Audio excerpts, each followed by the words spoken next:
I was standing in line at HomeGoods with a cart full of throw pillows. I didn't need sage green velvet and one of those scratchy burlap ones that says gather. It was a Tuesday evening, the kind that smells like cinnamon pine cones and suburban boredom. I was just about to pay for a ceramic pumpkin when my phone buzzed. It was my sister, Jessica, who texted me 6 words that would change everything. You're out of the wedding. It's only for real family. No emojis, no explanation, just that. First, I thought it was a joke.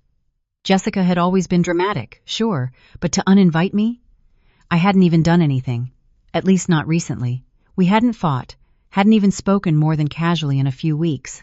But then I opened the group chat, the one with our cousins, our mom, our aunts, and some of Jessica's bridesmaids, and saw the messages that followed. One of the bridesmaids, Brittany, sent a crying emoji, but not the sad kind.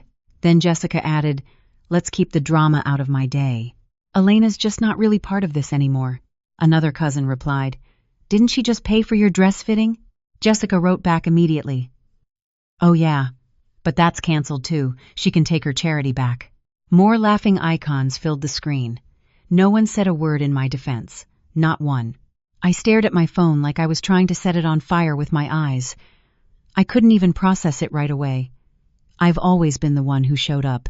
Covered expenses when Jessica was in college, helped her get her first apartment, took care of things when she blew through her credit limit 2 years ago, and I never asked for a dime back. For this event, I'd already paid for half the catering deposit, the DJ, and all the floral arrangements because she said she was tight on cash. She told me I was the only one she trusted to handle things. That was 6 weeks ago. Now, suddenly, I wasn't blood enough to attend. I didn't say anything for a while. I just left the card at the checkout and walked out of the store. I drove straight home, sat on my couch, and scrolled through every receipt I had. Then I typed my reply, "Great, then you can cover your own bills." They thought it was hilarious. But by morning, they went crazy. I didn't storm out of the parking lot. I didn't peel out or honk my horn.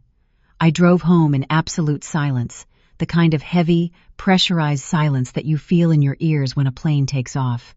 The streetlights blurred into long streaks of orange and white, but my mind was crystal clear. I sat on my beige sectional, the one Jessica had made fun of for being too safe, and opened my banking app. I scrolled and scrolled. It wasn't just money, it was evidence. Evidence of every time I had been the safety net, the fixer, the good sister. I took screenshots, not just of the transactions, but of the specific invoices I had in my email. The ones with my name on the bill 2 line and her name on the event 4 line. Then, I went back to the group chat. It was still active, a few cousins sending gifs of people drinking tea, enjoying the drama. They thought I was crying. They thought I was humiliated. They had no idea I was currently functioning with the cold precision of a forensic accountant. I typed my reply, "Great. Then real family can cover their own bills." I didn't wait for a response. I started attaching the files, one after another, letting them load slowly so the notifications would ding, ding, ding on their phones. Catering invoice, $6,850. DJ service, $2,2. Florist arrangements, $3,5. Photography deposit, $1,800. I sent screenshots of each one, the paid stamp clearly visible in green ink next to my credit card's last 4 digits. And then, I did the part that felt like pulling a trigger. I called the vendors. It was late, so I had to leave voicemails for the photographer and the DJ, but the catering company had an online portal. I logged in. I found the cancel event button. It asked me if I was sure. It warned me about non-refundable fees. I didn't care. I clicked yes. For the florist, I sent a direct email to the owner, a sweet woman named Mrs. Higgins, who I'd had coffee with 3 times to discuss Jessica's obsession with white hydrangeas. "Please cancel the order immediately," I wrote. "The financing for this event has been withdrawn." I canceled them all, one by one. The group chat lit up, but not with panic yet. At first, it was more mockery. Jessica sent a text that said, "Okay, bitter much?" Brittany posted a meme about bridezillas versus brokezillas, which didn't even make sense since I was the one with the money. They were laughing at me, thinking I was bluffing, thinking I was just making noise. But by the next morning, things had shifted. The hearts and the LOL reactions were gone. They weren't laughing anymore. They were realizing that when the ATM walks away, the party stops. When I woke up the next morning, my phone had 3 unread messages. I didn't even check them right away. I padded into the kitchen, the floorboards cool under my feet, and made a pot of coffee. I opened the window above the sink and let the crisp fall air drift in, smelling like wet leaves and rain. I was calm, coldly calm, the kind of stillness that settles over you after someone flips a switch inside your chest that can never be unflipped. When I finally sat down with my mug and opened the group chat, the tone had completely flipped overnight. The mockery was gone, replaced by a frantic, jagged panic. Jessica, you're kidding, right? You seriously canceled the vendors? That's low, Elena, even for you. Then Mom jumped in, her texts arriving in a rapid-fire stream of guilt. You need to fix this immediately. This is your sister's big day. She was stressed. She didn't mean it. You don't destroy a family event out of spite. I read that one twice. Out of spite. I hadn't said anything cruel. I didn't insult her looks or throw a tantrum. I just turned off the money tap, the one I never should have opened in the first place. Then Jessica sent the message that actually landed a blow. You were always jealous I was getting married first. You never wanted this to happen for me. That one punched me in the chest a little. Not because it was true, it wasn't, but because she genuinely believed it. I started to realize she didn't just see me as the backup plan anymore. She saw me as a villain in her little fantasy world. I didn't respond. A few hours later, I got a call from the florist, Mrs. Higgins. She sounded rattled. She said Jessica had called her screaming, demanding the arrangements be reinstated, claiming I had no right to cancel. But the contract was clear. The payment had been in my name. I told Mrs. Higgins I wouldn't be covering anything else and wished her luck dealing with the bride. Then I got a call from Dad. My father never calls. Ever. He's the type of man who communicates through grunts and nods. So, when his name popped up on the screen, I thought maybe, finally, someone was going to see the situation for what it was. Nope. He didn't ask how I was. He asked if I'd really sabotaged Jessica's wedding. He asked if I was still hung up on that stupid argument about the car loan from 2 years ago. I told him this wasn't about any fight. It was about being told I wasn't real family while I was footing the bill for the party. He sighed, a long, heavy sound of disappointment. You're being petty, Elena. You're embarrassing us. I didn't say a word. I just hung up. They were all so worried about the optics, about the embarrassment. They thought I was sitting at home crying, or maybe raging, but I wasn't. I was planning. That night, I texted the group chat one more time. Just one sentence to let them know I wasn't done yet. Wait for your wedding gift. No one responded. Not one of them. They were probably all together in my parents' living room, whispering about me, calling me crazy, selfish, bitter. But I wasn't sitting around feeling sorry for myself. I was working on something far more permanent. See, Jessica forgot something crucial. She forgot that I used to live with her, that I knew all her passwords, that I helped her clean up messes she begged me not to tell Mom and Dad about. And more importantly, she forgot about New Year's Eve. The night I accidentally walked into her room looking for a phone charger and saw her making out with someone who definitely wasn't her fiancé, Daniel. His name was Ryan, her ex-boyfriend from college, the one she swore she hated, and I had a video. I hadn't meant to take it. I'd been fumbling to switch on my flashlight in the dark hallway and accidentally hit record instead. The footage was shaky, shot through the crack in the door, but the audio was crystal clear. I tucked it away at the time, told myself it wasn't my business. But now it was very much my business. I didn't say anything that week. Let them all stew. Jessica posted some vague Instagram captions about toxic energy and protecting her peace. A few of our relatives reposted them, adding praying hands emojis. The wedding was still happening. She had scraped together replacements, cheap catering, probably a playlist instead of a DJ, but the show was still on, and I was going to be there. The ceremony was scheduled for Saturday afternoon at a rented vineyard 2 hours outside the city. I wasn't technically invited anymore, but I knew they wouldn't be checking for my name at the gate. It was family-run, casual, no security. Jessica probably figured I wouldn't dare show my face after all the drama. That's where she miscalculated. I showed up in a navy blue dress, not flashy, just enough to look like I belonged in the background. I even brought a card, tucked it into a small white envelope, and slipped it into the gift box near the guest book. Inside the card, I wrote 6 words. Hope you enjoy the memories. I stayed in the back during the ceremony. I didn't talk to anyone. Most of the family was seated near the front. Our parents, our uncles and aunts, our grandparents. Jessica stood under a white archway wrapped in faux vines, her smile wide, her dress painfully expensive, looking for someone who couldn't afford centerpieces 3 days ago. Her fiancé, Daniel, looked happy. Nervous, but happy. I watched him closely. The guy had always been nice enough, polite at family stuff, boring in a way that made him seem trustworthy. I had no reason to dislike him. In fact, I actually felt bad for him. He had no idea who he was about to commit to for life. When the officiant started the final part of the ceremony, the vows, I pulled out my phone. I had already queued up the video. It was only 18 seconds long, shot through a crack in the door. Jessica's voice clear as day, her hands in Ryan's hair, laughing, whispering, "He's just a safety net. I don't love him like I love you." I hit send. The video went out to the entire family group chat. Every cousin, aunt, uncle, and yes, Daniel. I saw the exact moment he felt the vibration in his pocket. So did Jessica. Her smile twitched, just a flicker, like a light bulb about to burn out.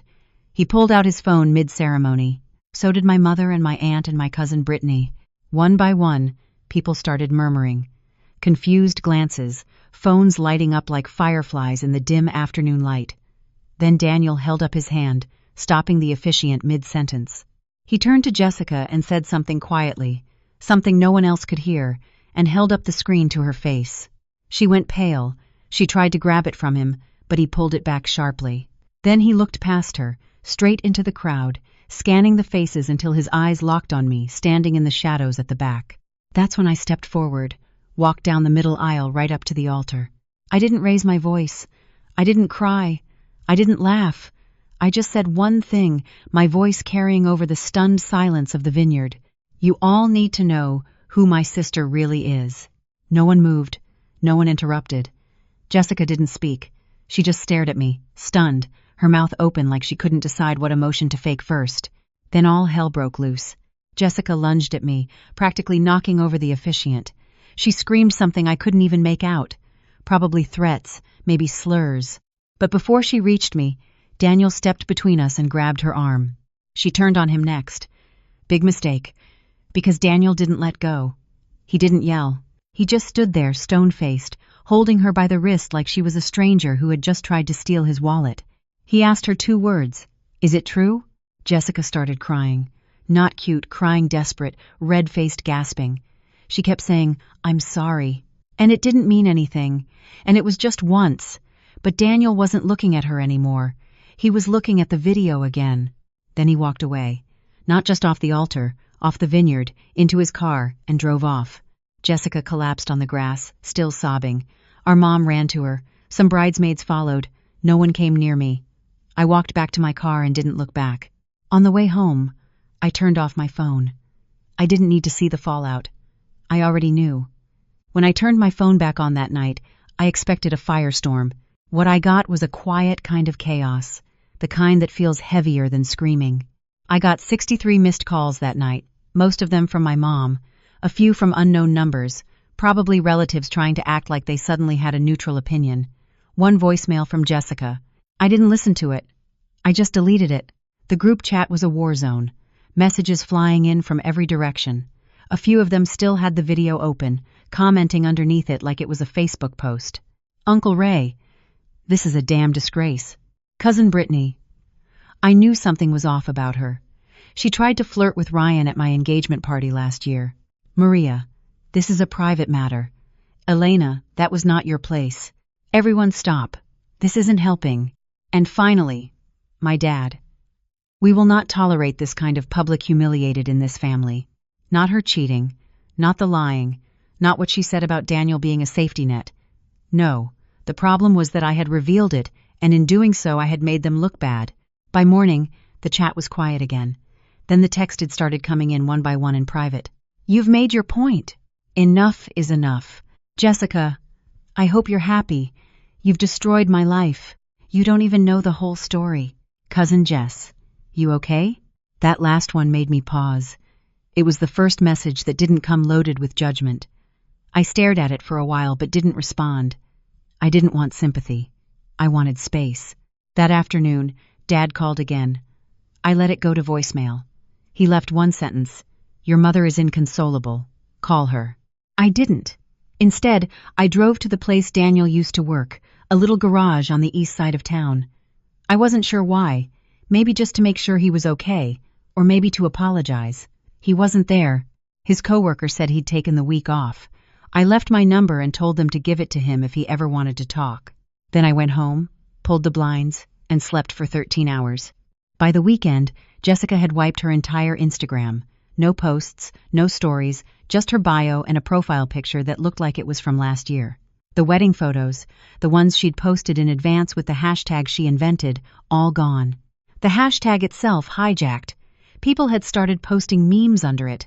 Some even reshared the video edited with dramatic music.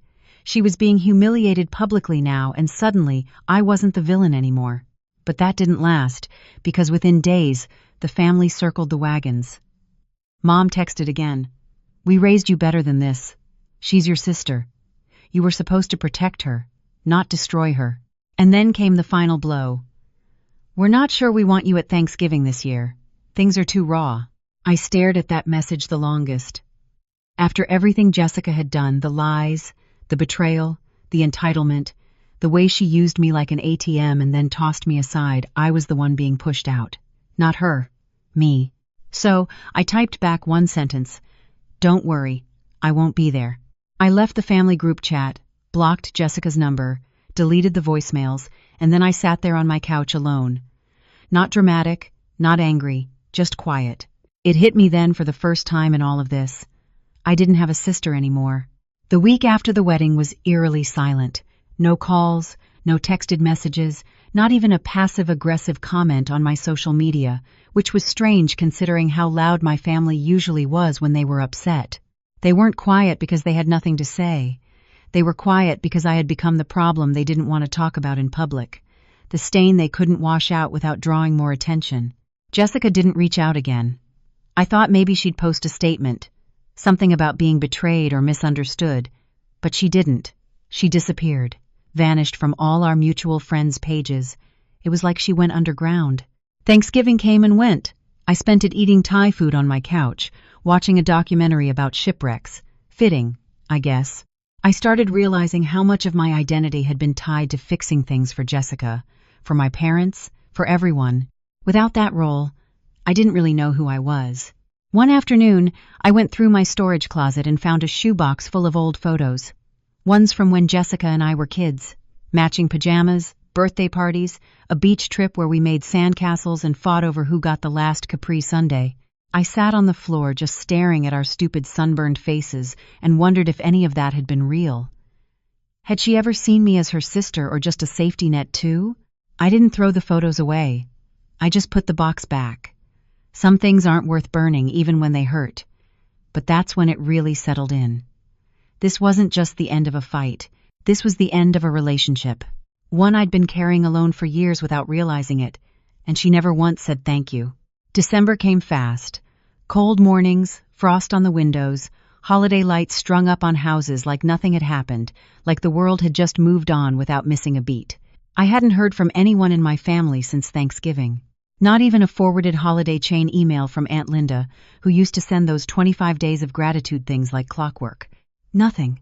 It was like I'd been quietly cut out of the family photo. No big speech, no confrontation, just erased.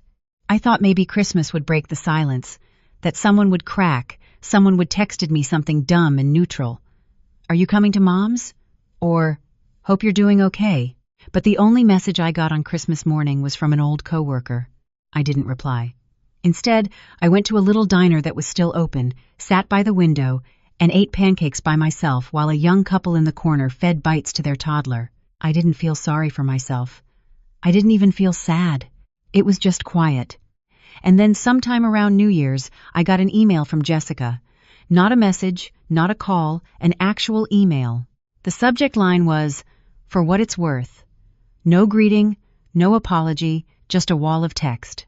She said she never meant for things to go this far, that I had always made her feel like she owed me something, that I never understood how hard it was to grow up in my shadow, even if I thought I was helping her, that I blew up her life out of spite. She said Daniel was never perfect, that Ryan was a mistake, that I ruined her future. She didn't say sorry. She said I made her feel like she was a nobody. I stared at that sentence for a long time. You made me feel like I was a nobody. Funny, I thought. That's exactly what she said to me before she kicked me out of the wedding. I didn't reply. I archived the message and blocked the email. That was the last time she ever tried to reach out. Then about a week later, I got a call from Daniel. Unknown number. I only picked up because I was expecting a work call, but the second I heard his voice, I froze. He asked if I had time to talk. I told him I didn't owe him anything, but he said that wasn't why he was calling. He said, "Thank you." He said he watched the video 10 times that night, and not because he didn't believe it. He did, but because he couldn't understand how he'd missed it. The way she'd been distant, distracted, overly affectionate right before big arguments. It all made sense now. She wasn't unsure about him. She just wanted to be seen as the good one, the victim. He told me he left town, canceled their apartment lease, took some time off work, and went to stay with a friend in Colorado. Said he didn't even tell his own parents what happened yet. I don't know who I was about to marry, he said, but I'm glad I didn't. He asked if I was okay. That was the first time someone had really asked me that and meant it. I told him I didn't know. I wasn't sad exactly. I wasn't angry anymore either, just empty, like someone had cut out a part of my life and filled it with cold air. He said something I won't forget. Sometimes you lose people who were never really yours. I started therapy in January. Not because I felt broken, but because I didn't want to become numb. I needed to sort out the years I spent trying to be her net, her crutch, her fixer. I had to learn that protecting people who don't want your protection doesn't make you noble. It just makes you tired. One night, my therapist asked me a question that stuck in my ribs like a bruise. What part of you are you still waiting for them to acknowledge? I didn't answer right away. I looked at the clock on the wall, listening to the ticking, measuring the silence. After a while, I said that I was enough without having to be useful. That was it. That was the wound I hadn't been able to name. I don't know where Jessica is now. I heard from a cousin months later that she moved in with Ryan, that they broke up after 2 months, shocker, and that she's living with a friend and working some job she won't talk about. I don't wish her pain. I don't wish her anything, really. I just don't consider her my sister anymore. And that's not revenge. That's peace.